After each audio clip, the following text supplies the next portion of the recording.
Radio মিলনের আজকের নিবেদন অভিজিৎ চক্রবর্তীর ঐতিহাসিক কাহিনী ক্রূরতার জাল কেটে। এই গল্পটি আমাদের ফেসবুক গ্রুপ রেডিও মিলন স্টোরি লাভার্সের ঐতিহাসিক গল্প প্রতিযোগিতায় পাঠকদের পছন্দের গল্প হিসেবে মনোনীত হয়েছে। গল্পটি ভালো লেগে থাকলে অবশ্যই লাইক এবং শেয়ার করবেন এবং আরও নতুন নতুন গল্প শোনার জন্য সাবস্ক্রাইব করতে ভুলবেন না রেডিও মিলন অডিও স্টোরি। শুরু হচ্ছে অভিজিৎ চক্রবর্তীর ঐতিহাসিক কাহিনী ক্রূরতার জাল কেটে, প্রথম পর্ব।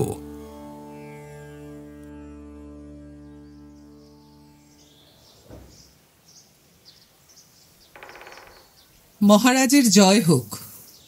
আসুন মাতা, আসন গ্রহণ করুন। পাটলিপুত্রের গুপ্ত সাম্রাজ্যের রাজপ্রাসাদ। কিছুদিন আগে সম্রাট সমুদ্রগুপ্ত পরলোক গমন করেছেন। তিনি স্থির করে গিয়েছিলেন তার পরবর্তীতে সিংহাসনে আরোহণ করবেন তার পুত্র দ্বিতীয় চন্দ্রগুপ্ত। কিন্তু সমুদ্রগুপ্তের মৃত্যুর পরই শুরু হয় আভ্যন্তরীণ রাজনৈতিক চক্রান্ত। শেষ পর্যন্ত সিংহাসনে আরোহণ করেন সমুদ্রগুপ্তের জ্যেষ্ঠ পুত্র রামগুপ্ত। এই চক্রান্তে সবচেয়ে অগ্রণী যিনি ছিলেন তিনি হলেন পদ্মাবতী নগরের শাসক নাগসেনের কন্যা চন্দ্রপ্রভা দেবী। চন্দ্রপ্রভা রামগুপ্তের সাথে দেখা করতে চান। এই খবর পেয়ে রামগুপ্ত রাজপ্রাসাদের একটি কক্ষে বসেছিলেন। মহারাজের নামে অভিবাদন করে চন্দ্রপ্রভা দেবী ঘরে প্রবেশ করলেন। সিংহাসনে আসীন রামগুপ্তকে জিজ্ঞেস করলেন, মহারাজের সকল সংবাদ কুশল তো? আগে হ্যাঁ মাতা, আপনাদের আশীর্বাদে আমি সমস্ত কার্যই সুচারুভাবে সম্পন্ন করতে পারছি। উত্তম, অতি উত্তম। কিন্তু মহারাজ, আপনাকে যে রাজ্য শাসনের পাশাপাশি অন্য আরেকটি গুরুত্বপূর্ণ দিকেও দৃষ্টিপাত করতে হবে। কোন গুরুত্বপূর্ণ দিক? দেখুন, আপনাকে হয়তো আমি গর্ভে ধারণ করিনি, তবুও প্রকৃত গর্ভধারিণী মায়ের চেয়ে আমি কিন্তু কোনো কম অংশে আপনার শুভাকাঙ্ক্ষিনী নই। পিতা তো ভ্রাতা চন্দ্রগুপ্তকে সিংহাসনের উত্তরাধিকারী হিসেবে মনোনীত করে গিয়েছিলেন। সেখানে একমাত্র আপনিই ছিলেন যিনি আমার পক্ষ নিয়ে কথা বলেছিলেন। মাতা, আপনি কি আমার জন্য কোনো কন্যার সন্ধান করেছেন? হ্যাঁ, করেছি। কে সে? এই সুবিশাল গুপ্ত সাম্রাজ্যের একচ্ছত্র অধীশ্বরের সহধর্মিণী হওয়ার পক্ষে সে যেমন আদর্শ তেমনই যোগ্য। আপনার রাজ্যসভার প্রধান অমাত্য অচ্যুতের কন্যা ধ্রুবস্বামিনীর কথা বলছি। কি বলছেন মাতা? ধ্রুবস্বামিনীকে আমি কিভাবে বিবাহ করতে পারি? মাতা, আপনি জানেন এই প্রস্তাব মেনে নেওয়া একেবারেই সম্ভব নয়। ধ্রুবস্বামিনী ভ্রাতা চন্দ্রগুপ্তের বাগদত্তা, তাকে বিবাহ করা আমার পক্ষে। কেন? এতে বাধা কোথায়? অবুঝ হবেন না মহারাজ। কারোর বাগদত্তা হওয়া আর বিবাহিতা স্ত্রী হওয়ার মধ্যে অনেক তফাৎ। আমি তো আপনাকে আপনার ভ্রাতৃবধূকে বিবাহ করতে বলিনি। যেখানে তারা এখনো স্বামী স্ত্রীর সম্পর্কে আবদ্ধই হননি, সেখানে আপনার ইহানো সংকোচ অমূলক। কিন্তু মাতা, শুধু সেই কেন? স্বীকার করতে দ্বিধা নেই যে ধ্রুবস্বামিনী অত্যন্ত সুন্দরী, কিন্তু খুঁজলে ওর মতন রূপবতীর সন্ধান আরো পাওয়া যাবে না। ধ্রুবস্বামিনীর মতো রমণী আর দ্বিতীয় পাওয়া যাবে না। এটা ঠিক যে ওর মতন সুন্দরী হয়তো পাওয়া যেতে পারে, কিন্তু এত বড় রাজ্যের রানী হওয়ার জন্য যা যা গুণাবলী প্রয়োজন তা সবই ওর মধ্যে বিদ্যমান। মহারাজ, আপনাকে আরও একটা কথা স্মরণে রাখতে হবে। আপনার এই সিংহাসন কিন্তু এখনো পর্যন্ত নিষ্কণ্টক নয়। আপনার বিরুদ্ধে থাকা বেশ কিছু শত্রু চারপাশে ঘোরাফেরা করছে। যেখানে আপনার নিজ ভ্রাতা সিংহাসনের একজন প্রধান দাবিদার, সেখানে আপনার খানিক বাড়তি সতর্কতা অবলম্বন বিশেষ আবশ্যক। আপনার প্রতিটা কথাই অক্ষরে অক্ষরে সত্যি মাতা, কিন্তু মার্জনা করবেন, আমার এখনো বোধগম্য হলো না যে আমার ধ্রুবস্বামিনীকে বিবাহ করার সঙ্গে এসবের কি সম্পর্ক। ধ্রুবস্বামিনীর পিতা অচ্যুত আপনার প্রধান অমাত্য। এখন ধ্রুবস্বামিনীকে যদি আপনার ভ্রাতা বিবাহ করেন তাহলে বলতে অত্যুক্তি নেই যে আপনার অমাত্যদের মধ্যে থাকা বিরোধী পক্ষরা শক্তিশালী হয়ে উঠবে। আপনার এই ধারণার কথাটা তো আমি আগে ভেবে দেখিনি। আপনি একদম যথার্থই বলেছেন। মহারাজ, আপনি মস্তকে যে রাজমুকুটটা পরে আছেন তার ধাতব ওজন কতখানি সে হিসেব আমার কাছে নেই, কিন্তু এটুকু বলতে পারি এই মুকুটের দায়িত্বভার অনেক। সর্বদা মনে রাখবেন, চোখ কান বন্ধ করে সবাইকে বিশ্বাস করলে আর চলবে না। আপনার চারদিকে যারা আছেন হতে পারে তাদের মধ্যেই আপনার শত্রুরা লুকিয়ে আছে, সুতরাং কাউকেই সন্দেহের তালিকার বাইরে রাখা যাবে না। তাহলে তো আপনাকেও সন্দেহ করতে হয়। অবশ্যই তাই। যদি কখনো আমাকে ঘিরে আপনার বিন্দুমাত্র সন্দেহের উদ্রেক হয় তবে তৎক্ষণাৎ অনুসন্ধান চালিয়ে আমি প্রকৃত দোষী কিনা যাচাই করে নেবেন। অতঃপর আমি দোষী প্রমাণিত হলে আমাকে উপযুক্ত শাস্তি দিয়ে রাজকর্তব্য পালন করবেন। আমি বিশ্বাস করি না যে আপনি কখনো কোনো দোষ করতে পারেন মাতা। তবে এটা সত্যি, আপনার কথাগুলি শুনে আমার মনে নতুন করে চিন্তার উদয় হলো। মহারাজ, আমি আপনাকে দুশ্চিন্তাগ্রস্ত করে তুলতে এখানে আসিনি। তাছাড়া এসব ক্ষুদ্রাতি ক্ষুদ্র বিষয়ে আপনার নিমগ্ন থাকা শোভা পায় না। শুধু চোখ কান খোলা রেখে সদা সতর্ক থাকবেন, এটাই কাম্য। এবারে আমার প্রস্তাবে আপনার মতামতটা জানতে চাই। আপনি কি এই বিবাহে সম্মতি দিচ্ছেন? বেশ, তবে তাই হোক, সম্মতি দিলাম। তবে দেখতে হবে আমার ভ্রাতা যেন কোনোভাবেই মনক্ষুণ্ণ না হন। মহারাজ, মানুষের মন বড়ই বিচিত্র। কখন যে তা উত্তেজিত হয়, আবার কখন যে তার চঞ্চলতা প্রশমিত হয়, তা সকলেরই অবদ্র। বিষয়টা নিতান্তই সময় সাপেক্ষ। সুতরাং বাকি দায়িত্ব আপনি আমার ওপর ছেড়ে দিয়ে নিশ্চিন্ত থাকুন। ঠিক আছে মাতা, আমি আপনাকে সম্পূর্ণ ভরসা করি। আপনি যা ভালো বোঝেন অবশ্যই করুন। আমার আরও একটি পরামর্শ দেবার আছে। আমি মনে করি এই বিবাহের সময় আপনার ভ্রাতা চন্দ্রগুপ্তকে দূরে কোথাও পাঠিয়ে দেওয়াটা উচিত কাজ হবে। তাতে কি খুব বেশি কিছু লাভ হবে? সে তো একদিন না একদিন ফিরে আসবেই। তারপর যখন সবটা জানতে পারবে তখন... ওই যে বললাম, তাকে বোঝাতে আমার কিছুটা সময় লাগবে। আপনি আর এই ব্যাপারে দ্বিমত করবেন না। বেশ। শকরাজ মহেন্দ্রাদিত্য রাজসভায় বসে আছেন। মন্ত্রী, পাত্র, মিত্র, অমাত্যদের নিয়ে রাজসভা পরিপূর্ণ। এমন সময় একজন রক্ষী সভায় প্রবেশ করলেন। শকরাজকে মাথা নিচু করে প্রণাম জানিয়ে বললেন, মহারাজ, পাটলিপুত্র থেকে একজন দূত এসেছেন, আপনার সাক্ষাৎ প্রার্থনা করছেন। আগমনের হেতু? মাফ করবেন মহারাজ, ওনার আসার কারণ উনি কেবলমাত্র আপনাকেই নিবেদন করতে ইচ্ছুক। বেশ, নিয়ে এসো তাকে এখানে। যথাজ্ঞা মহারাজ। রক্ষী প্রণাম জানিয়ে আগন্তুককে আনতে বাইরে যেতেই মহেন্দ্রাদিত্য প্রধানমন্ত্রীকে জিজ্ঞেস করলেন, হঠাৎ পাটলিপুত্র থেকে দূতের আগমনের কারণ কি হতে পারে বলে আপনার মনে হয় প্রধানমন্ত্রী? আমি সে কথাই ভাবছি মহারাজ। পাটলিপুত্রের সাথে আমাদের তেমন সুসম্পর্ক তো নেই যে দুধ বিনিময় করে কুশল সংবাদ জানতে চাইবে। তাহলে কি এটা গুরুতর কিছু ঘটনার সূত্রপাত? সেনাপতি বলুন মহারাজ। যদি পাটলিপুত্র আমাদের বিরুদ্ধে যুদ্ধ ঘোষণা করে তাহলে কি আমরা প্রতিরোধ করতে পারবো? চিন্তা করবেন না মহারাজ, আমাদের সেনা তৈরি আছে। অন্তত এক প্রহর সময় পেলেই আমরা যুদ্ধের জন্য রওনা দিতে পারবো। মহারাজ, আপনি দুশ্চিন্তা করবেন না। এটা সত্য যে পাটলিপুত্র অত্যন্ত শক্তিশালী। এই মুহূর্তে মগধ আমাদের আক্রমণ করলে সেটা বড়ই চিন্তার ব্যাপার। কিন্তু এটাও স্মরণে রাখবেন যে আপনি শকরাজ। এই শক জাতি বহুকাল ধরে যুদ্ধ করে আসছে। যুদ্ধে আমরা ভয় পাই না, বরং যুদ্ধ আমাদের কাছে অমোঘ নিয়তির মতো। প্রধানমন্ত্রীর কথা শেষ হতে না হতেই দূত রাজসভায় প্রবেশ করলেন। মাথা নিচু করে অভিবাদন করলেন শকরাজ মহেন্দ্রাদিত্যকে।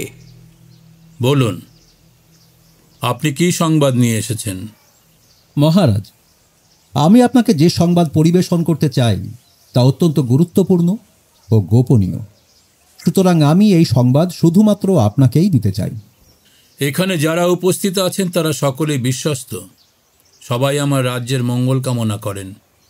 আপনি নিঃসংকোচে আপনার সকল কথা ব্যক্ত করতে পারেন। ধৃষ্টতা মার্জনা করবেন মহারাজ, কিন্তু এই গুরুত্বপূর্ণ গোপনীয় সংবাদটা আমি কেবলমাত্র আপনাকেই একান্তে জানাতে প্রতিজ্ঞাবদ্ধ।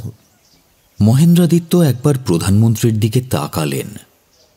দুজনের চোখে চোখে কিছু একটা ইশারা হলো। তারপর তিনি বললেন, বেশ, আপনার কথা আমি মেনে নিচ্ছি, তবে সবটা নয়। এই কক্ষে প্রবেশ করার আগে আমার রক্ষীরা যখন আপনাকে ভালোভাবে পরীক্ষা করে নিয়েছে, তখন আমি নিশ্চিত যে আপনি নিরস্ত্র। তা সত্ত্বেও আমি একাকী আপনার সাথে বার্তালাপ করতে পারবো না। আমার সাথে আমার প্রধানমন্ত্রী এবং প্রধান সেনাপতি থাকবেন। এদের সামনে যদি আপনি বলতে পারেন তাহলে আমি বাকি সবাইকে এখন বিদায় জানাতে পারি। নত মুখে দূত কিছুক্ষণ কি যেন চিন্তা করেন, তারপর বলেন, ঠিক আছে মহারাজ, আপনার প্রস্তাবে আমি সম্মত।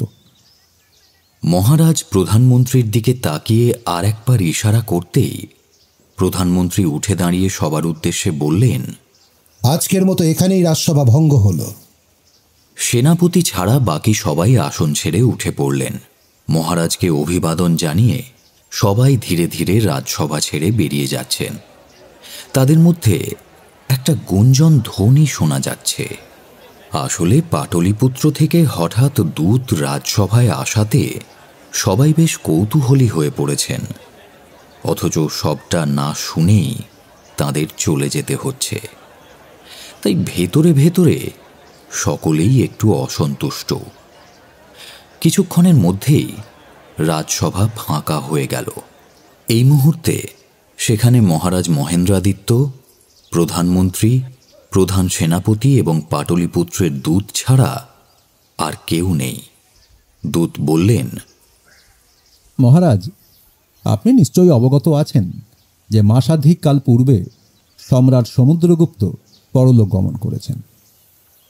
মহারাজ বর্তমানে পাটলিপুত্রের সিংহাসনের অধিকারী হয়েছেন সমুদ্রগুপ্তের জ্যেষ্ঠ পুত্র রামগুপ্ত।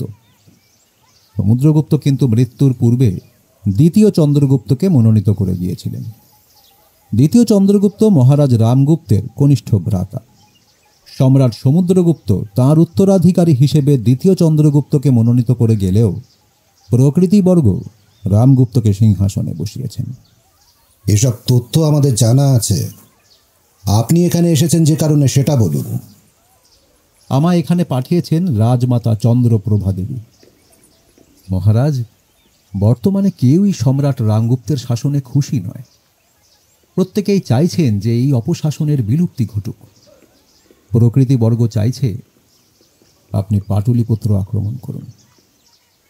সম্রাট সমুদ্রগুপ্ত অত্যন্ত রণনিপুণ ছিলেন, কিন্তু রামগুপ্ত তা নন। আপনি হঠাৎ আক্রমণ করলে তিনি তা প্রতিহত করতে ব্যর্থ হবেন। রাজমাতা অর্থাৎ আপনি বলতে চাইছেন মা নিজের ছেলের বিরুদ্ধে গিয়ে আমাকে সসৈন্যে সেই দেশে আমন্ত্রণ জানাচ্ছেন, যাতে আমি যুদ্ধে তার ছেলেকে পরাজিত করতে পারি। মহারাজ, চন্দ্রপ্রভা দেবী রাজমাতা ঠিকই, কিন্তু তিনি মহারাজ রামগুপ্তের গর্ভধারিণী নন। আর তাছাড়া চন্দ্রপ্রভা দেবী ছাড়াও রাজসভার মন্ত্রিপরিষদ এবং যত বিশিষ্ট ব্যক্তিবর্গ আছেন সকলকে একত্রিত করে গঠিত হওয়া প্রকৃতিবর্গ থেকেও আপনি পূর্ণ সমর্থন পাবেন। আপনি বলতে চাইছেন যে আমরা যদি পাটলিপুত্র আক্রমণ করি তবে রাজসভার সবাই আমাদেরকে সমর্থন জানাবেন। বেশ, প্রস্তাবটা ভেবে দেখা যেতে পারে। কিন্তু মহারাজ, তার আগে একটি শর্ত আছে। শর্ত? কি শর্ত? মহারাজ, সামনেই ফাল্গুনী পূর্ণিমা। তার কয়েকদিন আগে মহারাজ রামগুপ্তর বিবাহ হবে। ফাল্গুনী পূর্ণিমার দিন আপনাকে আক্রমণ করতে হবে এবং রামগুপ্তের নববিবাহিতা স্ত্রীকে বন্দিনী করে আপনার রাজ্যে নিয়ে আসতে হবে। দূতের এমন একটা অদ্ভুত প্রস্তাবে উপস্থিত বাকি তিনজনেই চমকে গেলেন। মহারাজ বললেন, রাজমাতা নিজেই নিজের পুত্রবধূকে বিদেশির হাতে তুলে দিতে চান? এমন অদ্ভুত কথা তো কখনো শুনিনি। তার এরকমটা চাওয়ার কারণ? মাফ করবেন মহারাজ, কারণ আমি জানি না। বেশ, আপনার আনিত প্রস্তাব আমরা শুনলাম। আমরা এবার নিজেদের মধ্যে আলাপ আলোচনা করি, তারপর আপনাকে জানাচ্ছি। মহারাজ, আর একটা কথা। বলুন। আপনি কিন্তু আক্রমণটা অবশ্যই ফাল্গুনী পূর্ণিমার দিন করবেন। ওই দিনেই আক্রমণ করতে বলার বিশেষ কোনো কারণ? ওই দিন মহারাজ রামগুপ্তের বিবাহের জন্য পাটলিপুত্র নগরে উৎসব পালিত হবে, তাই সবাই উৎসবের মেজাজে নিমগ্ন থাকবে। আপনার পক্ষে আক্রমণ করা সহজ হবে। আক্রমণের প্রতিরোধ করার মতো অবস্থায় কেউ থাকবে না। বেশ, যথাসময়ে মহারাজ মহেন্দ্রাদিত্যের সিদ্ধান্তটা আপনাকে জানিয়ে দেওয়া হবে। আপনি এবার আমাদের অতিথি নিবাসে গিয়ে বিশ্রাম করুন। যথা আজ্ঞা। মহারাজের মঙ্গল হোক। মহারাজ মহেন্দ্রাদিত্যকে পুনরায় প্রণাম জানিয়ে দূত বিদায় নিলেন। আপনাদের কি মনে হয় এটা কোনো ফাঁদ নয় তো? এমন কি হতে পারে যে আমাদেরকে লোভ দেখিয়ে ডেকে নিয়ে যাওয়া হলো, তারপর চতুর্দিক থেকে ঘিরে ধরে শেষ করে দেওয়ার পরিকল্পনা করা হলো? আপনার এরকম ধারণা হবার হেতু কি মহারাজ? সেনাপতি, পুরো বিষয়টি তো জমাট কুয়াশার আবরণের ন্যায় অস্পষ্ট। প্রথমত, আজ অবধি কোনো রাজপরিবার থেকে কোনো রাজমাতার এমন প্রস্তাব আসেনি যে নিজের পুত্রের বিরুদ্ধে বিদেশিকে আহ্বান করছেন নিজের রাজ্য আক্রমণ করার জন্য। দ্বিতীয়ত, সমুদ্রগুপ্তের পরাক্রমের কথা আমরা সবাই জানি। তার মৃত্যু হয়েছে বেশি দিন হয়নি। এই অল্প সময়ের মধ্যেই নিশ্চয়ই মগধের সেনা এতটা দুর্বল হয়ে যায়নি যে আমরা খুব সহজেই তাদেরকে হারিয়ে দিতে পারব। তবে মহারাজ, একটা কথা কিন্তু আমাদের মানতে হবে। মগধের শক্তি আচমকাই অনেকটা কমে এসেছে।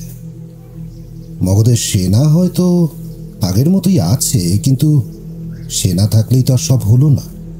আপনি নিশ্চয়ই আমার কথায় সম্মতি প্রদান করবেন যে একমাত্র দক্ষ রণনিপুণ মানুষই পারে একটা নগরের সেনাকে সঠিকভাবে পরিচালনা করতে। যথার্থ বলেছেন প্রধানমন্ত্রী। কিন্তু গুপ্ত সম্রাট রামগুপ্ত কি আদতেও এতটাই দুর্বল এখন? মহারাজ, আমি গুপ্তচর মারফত খবর নিয়েছি। সমুদ্রগুপ্তের মৃত্যুর পর পাটলিপুত্রে একটা রাজনৈতিক অস্থিরতা তৈরি হয়েছিল। সিংহাসন নিয়ে হঠাৎই দুই ভ্রাতার মধ্যে টানাপোড়েন শুরু হয়েছিল। শেষ পর্যন্ত সিংহভাগ মত পেয়ে রামগুপ্ত সিংহাসন অধিকার করেছেন। কিন্তু এমন তো হতেই পারে তার জন্য তার ভ্রাতা দ্বিতীয় চন্দ্রগুপ্ত বর্তমানে গুপ্ত সম্রাটের প্রতি বিক্ষুব্ধ। আবার এও হতে পারে যে রামগুপ্ত সত্যিই একজন অযোগ্য শাসক। ফলস্বরূপ রাজ্যের প্রধান ব্যক্তিবর্গ কেউই হয়তো আর চাইছেন না যে রামগুপ্ত সিংহাসনে আর অধিষ্ঠিত থাকুন। তাহলে আপনারা এখন আমাকে কি করতে বলেন? মহারাজ, প্রধানমন্ত্রী যা বললেন সে কথা যদি সত্য হয়, তাহলে আমার মতে যত দ্রুত সম্ভব পাটলিপুত্র আক্রমণ করা উচিত। না সেনাপতি, এই মুহূর্তে পাটলিপুত্র নগরী আক্রমণ করা উচিত হবে না। আমার মনে হয় ফাল্গুনী পূর্ণিমার দিনই পাটলিপুত্র আক্রমণ করা প্রয়োজন। সেই দিন যদি সত্যই ওই রাজ্যে উৎসব থাকে, তাহলে আমরা তার সুবিধা নিতে পারব। তাছাড়া এমনটাও হবার সম্ভাবনা প্রবল যে রাজমাতা চন্দ্রপ্রভা দেবী ও অন্যান্য বিশিষ্ট ব্যক্তিবর্গ সেই দিন আমাদেরকে আড়াল থেকে সাহায্য করবেন। যদি সেটা ফাঁদ হয়, আমরা সেক্ষেত্রে ওই রাজ্যে আগেই গুপ্তচর পাঠিয়ে দেব।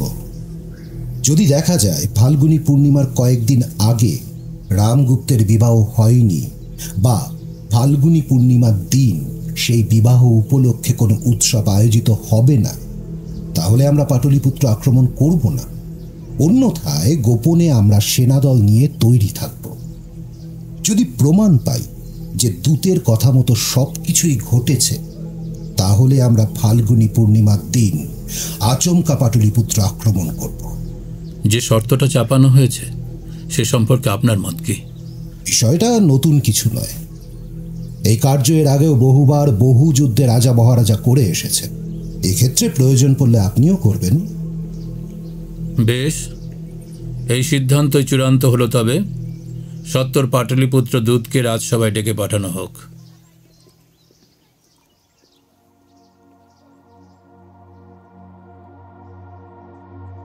ভক্ত অচ্যুতের প্রাসাদের দক্ষিণাংশে একটি ছোট্ট পুষ্করিণী রয়েছে।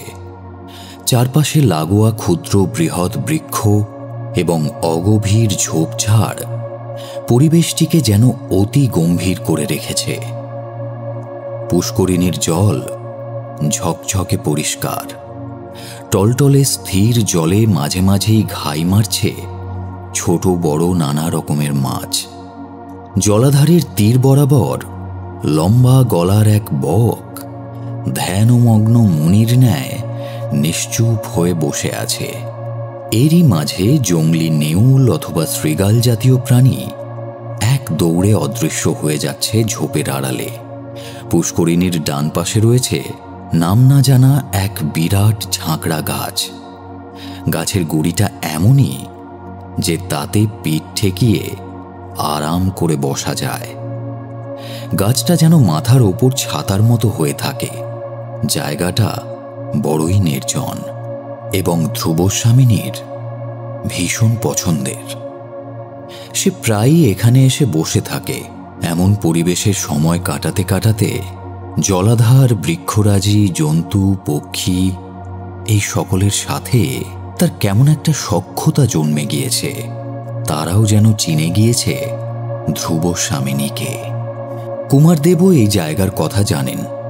ধ্রুবস্বামিনী তার প্রিয় সখী এবং পরিচারিকা মধুসেনাকে দিয়ে খবর পাঠালে কুমারদেব চুপি চুপি এখানে এসে তার সঙ্গে দেখা করেন। দ্বিতীয় চন্দ্রগুপ্তকে ধ্রুবস্বামিনী এই নামেই সম্বোধন করে থাকেন এবং চন্দ্রগুপ্ত তাকে ডাকেন ধ্রুবা বলে। এখন তারা দুজনেই এই স্থানে উপস্থিত। বলো, আসতে বলেছিলে? আমি না ডেকে পাঠালে বুঝি এখানে আসা যায় না? এ কেমন কথা ধ্রুবা? আমি কি এখানে আসি না? কতদিন পর এলে, তাও আমি মধুসেনাকে দিয়ে খবর পাঠালাম তাই, নইলে তো। ক্ষমা করো ধ্রুবা, আসলে কিছুদিন ধরে রাজসভায় যেসব ঘটনা ঘটে চলেছে তাতে আমি আর অন্য কোনো দিকে দৃষ্টিপাত করার সুযোগই পাচ্ছি না। তোমার এই দুর্ভাগ্যের জন্য মাঝে মধ্যে আমার নিজেকে দায়ী বলে মনে হয়। আমার জন্যই বোধহয় তোমার জীবনে এত দুর্যোগ। আমি যদি তোমার জীবনে না আসতাম তাহলে হয়তো। এসব কি বলছো তুমি ধ্রুবা? ঠিকই তো বলছি কুমার। যখন তোমার সাথে আমার বিবাহের সম্বন্ধ ঠিক হলো তার আগেই তোমাকে যুবরাজ ঘোষণা করা হয়েছিল। কিন্তু দেখো, তোমার পিতা মারা গেলেন, তারপরেই কিভাবে যেন দুর্যোগের কালো মেঘ ঘনিয়ে উঠল। যেখানে তোমার এই সাম্রাজ্যের সম্রাট হওয়ার কথা ছিল সেখানে সবাই মিলে চক্রান্ত করে তোমাকে বঞ্চিত করল। এই সব কিছু তো তোমার সাথে আমার বিবাহের কথাবার্তা হওয়ার পরেই ঘটেছে। তোমার পিতার মৃত্যু, তোমার সিংহাসন আরোহণে বাধা, সব কিছুর জন্যই তাই আমার নিজেকে দায়ী বলে মনে হয়। ধ্রুবা, তুমি তো এমন অবিবেচকের মতো কথা বলতে না। কি হয়েছে তোমার? এসব অবান্তর কথা চিন্তা করে কেন শুধু শুধু নিজেকে দোষারোপ করছো? আচ্ছা শোনো, তোমার সাথে আমার এই সম্পর্ক কি আজকের? তোমাকে যেদিন প্রথম দেখি সেদিনই নিজের মন সঁপেছিলাম। সে তো আজকের কথা নয়। আর রইল বাকি আমাদের বাগদানের বিষয়ে। তুমি একটা কথা বলো তো, আমাদের কি বিবাহ মনে মনে অনেকদিন আগেই হয়ে যায়নি? সে তো সত্যি কথাই কুমার, কিন্তু আমি যে ভীষণ ভয় পাই। কিসের ভয় ধ্রুবা? তোমাকে হারিয়ে ফেলার ভয়। কেবল মনে হয় একটা বিরাট ঝড় ঘনিয়ে আসছে। সেই ঝড়ে ঘুরপাক খেতে খেতে তলিয়ে যাব, হারিয়ে যাব তোমার থেকে অনেক দূরে। খুঁজবো তোমায়, কিন্তু পাবো না। ধ্রুবা, আমি শুধুমাত্র তোমারই। তোমার দুশ্চিন্তা আমি দূর করে দেব। আমি খুব শীঘ্রই আহিরনগর যাচ্ছি। সেখান থেকে ফিরে এসেই আমরা না হয় বিবাহ করব, কেমন? তাতে তোমার দুশ্চিন্তা দূর হবে তো? তুমি আহিরনগরই যাবে? কেন? সেখানে বিদ্রোহ উপস্থিত হয়েছে, আমাকে তা প্রতিহত করতে যেতে হবে। তাড়াতাড়ি ফিরে এসো কুমার, আমি তোমার জন্য অপেক্ষা করব। মানুষ যা ভাবে তা কি সবসময় হয়? যদি হতো তাহলে ইতিহাসের পাতায় পাতায় এত রক্তের দাগ থাকতো না। ধ্রুবস্বামিনী এবং দ্বিতীয় চন্দ্রগুপ্ত যা ভেবেছিলেন তাদের ভবিষ্যৎ ঠিক ততটা সহজ সরল হল না। যেদিন দ্বিতীয় চন্দ্রগুপ্ত ধ্রুবস্বামিনীর সাথে দেখা করলেন সেদিনই সন্ধ্যায় তিনি আহির নগরীর উদ্দেশ্যে ছোট্ট একটা সেনার দল নিয়ে বেরিয়ে পড়লেন। তার পরদিন থেকেই ধ্রুবস্বামিনীর চারপাশটা অত্যন্ত দ্রুত যেন বদলে যেতে থাকে। রাজপরিবার থেকে মহারাজ রামগুপ্তর সাথে ধ্রুবস্বামিনীর বিবাহের প্রস্তাব অমাত্য অচ্যুতের বাড়িতে এসে পৌঁছেছে। ধ্রুবস্বামিনীর মা প্রথমে কিছুটা বাধা দিয়েছিলেন। সেটা কি করে সম্ভব? আমাদের কন্যার তো বাগদান হয়ে গেছে, ওর সাথে দ্বিতীয় চন্দ্রগুপ্তের বিবাহ হবে, এই কথা এখন সবাই জানে। তাহলে হঠাৎ করে তার জ্যেষ্ঠ ভ্রাতা রামগুপ্তের সাথে ধ্রুবার সম্বন্ধ হবে কিভাবে? তুমি ভুল করছো। দেখো, আমাদের কন্যার সাথে বিবাহ বন্ধনে আবদ্ধ হতে গেলে কিছু বিশেষ যোগ্যতার প্রয়োজন আছে। সেই যোগ্যতা তাঁরই আছে যে এই মগধ সাম্রাজ্যের রাজ সিংহাসনের অধিকারী। যখন দ্বিতীয় চন্দ্রগুপ্তের সাথে বিবাহের প্রস্তাব এসেছিল আমি তাতে সম্মতি প্রদান করেছিলাম, কারণ তখন তাঁকে সিংহাসনের উত্তরাধিকারী ঘোষণা করা হয়েছিল। কিন্তু এখন পাশার দান উল্টে গেছে। দ্বিতীয় চন্দ্রগুপ্ত সিংহাসনের আর কেউ নয়, রামগুপ্ত বসেছেন সিংহাসনে। তাই কোনো দ্বিমত না রেখে আমি ওদের এই প্রস্তাবে স্বীকৃত হয়েছি। কিন্তু আমাদের কন্যা যদি এই প্রস্তাবে সম্মত না হয়? ওর আবার সম্মতি কি? আমরা এই প্রস্তাবে সম্মত, সেটাই যথেষ্ট। স্বয়ং মগধ সম্রাট ওকে বিবাহ করতে চাইছেন, সেখানে ও এই প্রস্তাবে অসম্মত হবে কোন সাহসে? তবু একবার যদি... তুমি আর এই বিষয়ে অমত করো না। এমন সুযোগ একবারই আসে। মগধের অধীশ্বরের সঙ্গে আমাদের কন্যার বিয়ে দেওয়ার সৌভাগ্য আমরা এরপরে আর পাবো না। এই বিবাহ হবেই, এই আমার শেষ কথা। পরবর্তী অংশ বিরতির পর।